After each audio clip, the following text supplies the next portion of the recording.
আজকে যখন আমাদের ডিক্লারেশন বাতিল করা হলো তখন তখন আমাদের চিন্তা করতে হয় আজকে যেই দিনটি যাচ্ছে তার পর দিন আমরা কি খাবো, আমাদের ছেলে মেয়েরা যে স্কুলে পড়বে তার বেতন কিভাবে আমরা দেব।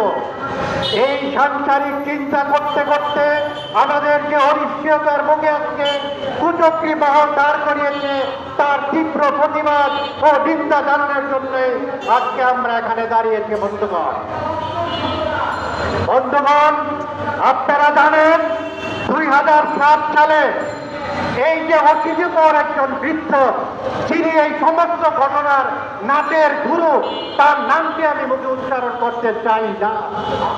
যিনি 2007 সালে যখন আমার মতো সংবাদ কর্মীদের বেতন দিতে পারেন না, পালিয়ে বিমানবন্দর দিয়ে লন্ডন চলে যাচ্ছিলেন, ওনাকে বিমানবন্দর থেকে ধরে এনে বেতন আদায়ের জন্য যখন সাংবাদিকরা আন্দোলন করছিল তখন ফেরস্তা হয়ে একজন তার পাশে দাঁড়িয়েছিল, তিনি হচ্ছেন শাহিদ হোসেন চৌধুরী। আপনার যদি নিম্নতম কৃতজ্ঞতাবোধ থাকে সেগুলি আপনি ভুলে যান কি করে? শাহিদ সাহেব 2007 সাল থেকে 2024 সাল পর্যন্ত যে হার নিজের অর্থ নিজের পরিশ্রম ব্যয় করে যে হাত লালন পালন করেছেন, আজকে আপনি তার সোনার দিন পাওয়ার জন্য এই বয়সে উন্মুখ হয়ে গেছেন।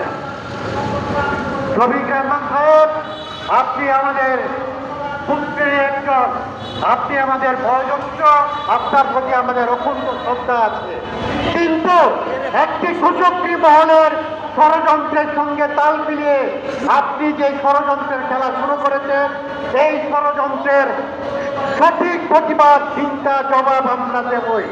আজকে আমরা রাজপথে দাঁড়িয়েছি, আমরা আরো বৃহত্তর আন্দোলনের দিকে যাব। আমাদের দাবি দুইটা, এক, আমাদের ডিক্লারেশন যে বাতিল করেছেন সেই বাতিল আদেশ প্রত্যাহার করতে হবে।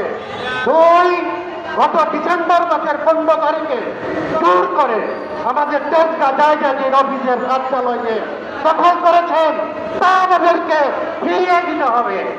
বন্ধুগণ, সেই লোকটিকে আমাদের মালিক দয়াবুত সাহায্য সহযোগিতা করেছেন, তার ব্যাংক ঋণ পরিশোধ করেছেন, তার সাংবাদিকদের পাওনা পরিশোধ করেছেন। তিনি এই দীর্ঘ 2007 সাল থেকে 2024 পর্যন্ত চুপ ছিলেন।